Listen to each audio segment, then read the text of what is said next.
Salut mes chers élèves de la troisième année collégiale. J'espère que vous allez toutes et tous merveilleusement très bien et que vous êtes hyper bien motivés afin que vous suiviez mieux la correction du deuxième contrôle du premier semestre de la matière physique-chimie.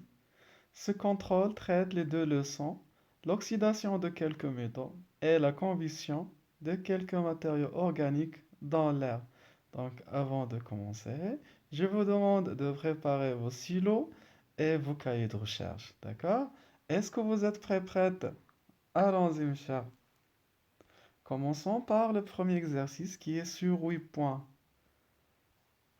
Voilà, nous avons ici deux questions dans ce premier exercice. Bien.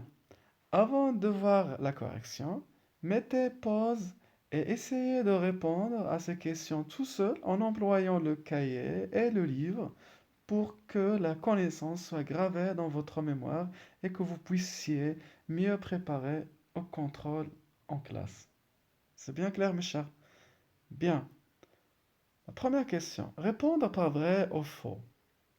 Lisez toute la phrase attentivement. N'oubliez jamais que la vitesse tue. Doucement, mais sûrement. D'accord? Je lis doucement la phrase. L'oxydation de fer dans l'air sec résulte en une substance appelée oxyde de fer 3. Résulte en ou bien produit une substance appelée oxyde de fer 3. Deuxième phrase, l'oxyde d'aluminium est poreux. Elle protège l'aluminium contre la corrosion. La combustion du PVC produit le cyanure d'hydrogène et la ruille est une couche poreuse. Deuxième question. Donnez le nom des gaz toxiques dégagés lors de la combustion de ces deux matériaux organiques. Le premier matériau polyuréthane, c'est-à-dire le nylon, d'accord? Polyuréthane, c'est le nylon. Et polyester sont deux matières plastiques, d'accord? Bien, mettez pause et répondez, mes chers élèves. Est-ce que vous avez fini? Très bien. Passons à la correction maintenant. La première phrase. L'oxydation de fer dans l'air sec produit une substance appelée oxyde de fer 3. La phrase est fausse, très bien. Donc, où est la faute dans la phrase? Bravo, l'air sec. Donc, si on veut corriger la phrase, on doit dire l'oxydation du fer dans l'air humide. On doit remplacer sec par humide. D'accord? Parce que l'oxydation du fer nécessite la présence de deux facteurs qui sont l'eau et l'air, ou bien tout simplement l'air humide, parce qu'il contient de la vapeur d'eau. Et si l'air sec ne contient pas de la vapeur d'eau. D'accord? Deuxième phrase. L'oxyde d'aluminium est poreux. Elle protège l'aluminium contre la corrosion.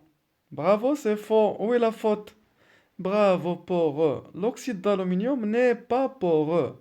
Elle est étanche à l'air. C'est-à-dire, elle ne laisse pas passer l'eau et l'air à l'aluminium. Et du coup, il protège l'aluminium contre la corrosion. Vous voyez? La négation. On doit ajouter ici la négation pour que la phrase soit correcte. L'oxyde d'aluminium n'est pas poreux. Ou bien l'alumine n'est pas poreuse. La couche d'alumine n'est pas poreuse. On dit étanche à l'air, imperméable à l'air. Et du coup, elle protège l'aluminium contre la corrosion. D'accord? C'est la différence entre l'aluminium et le fer. Le fer, lorsqu'il s'oxyde, il se corrode, alors que l'aluminium, lorsqu'il s'oxyde, ne se corrode pas. Parce que la couche d'oxyde d'aluminium le protège contre la corrosion. Voilà. Troisième phrase. La combustion de PVC produit le cyanure d'hydrogène.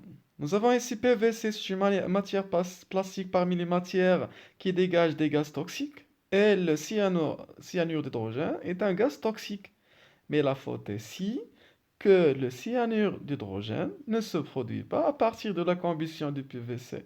Il se produit à partir du nylon. D'accord? Ou bien, la combustion du PVC produit un autre gaz qui est le chlorure d'hydrogène. D'accord? La phrase est fausse ici. D'accord? Si on veut corriger la phrase, donc on doit dire la combustion du PVC produit le chlorure d'hydrogène. Bien. Quatrième phrase. La rouille est une couche poreuse. Oui, c'est vrai. La phrase est correcte parce que la rouille ne protège pas le fer de la corrosion, ou bien contre la corrosion. D'accord? Bien. Deuxième question. Le nom des gaz toxiques dégagés lors de la combustion de ces deux matériaux organiques, polyuréthane ou bien le nylon produit HCN, c'est le cyanure d'hydrogène. Et si vous avez le choix d'écrire soit le nom du gaz ou bien la formule du gaz, c'est pareil. Et le deuxième matériau, polyester, produit le dioxyde de soufre ou bien de formule SO2. Bien. Passons à la troisième question du premier exercice, qui est toujours sur 8 points. Le numéro de la question ne paraît pas, c'est 3. 3 entourez la bonne réponse. Toujours mettez pause, mes chers, et répondez tout seul. Voilà, troisième question, vous choisissez la bonne réponse. Et la quatrième question, tracez un tableau en trois colonnes et classifiez les matériaux organiques selon leur origine, d'origine végétale, d'origine animale et d'origine synthétique. D'accord? Ou bien issus de l'industrie. Voilà, après avoir fini, voyons voir la correction. Toujours comparer votre réponse avec ma correction, d'accord? La formule chimique de l'oxyde d'aluminium est Al2O3. Al2O3. Moi, j'ai souligné la bonne réponse et vous pouvez mettre un cercle autour de la bonne réponse ou bien vous entourez la bonne réponse à Al2O3. D'accord? Et Al3O2, c'est faux.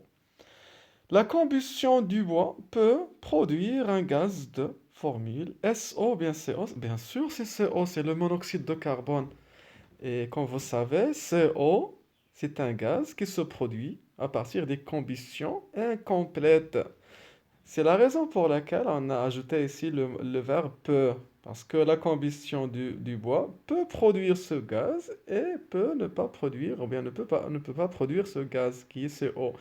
Selon le type de la combustion, si la combustion est complète du bois, donc CO ne se produit pas. Et sinon, c'est-à-dire si la combustion est incomplète du bois, et si on a le dégagement du gaz toxique qui est CO, monoxyde du carbone.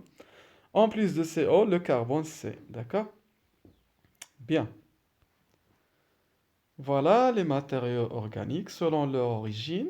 On a des matériaux d'origine végétale, à savoir coton, bois, et d'origine animale. Les deux sont des matières naturelles. D'origine animale, cuir, laine, ivoire, urée.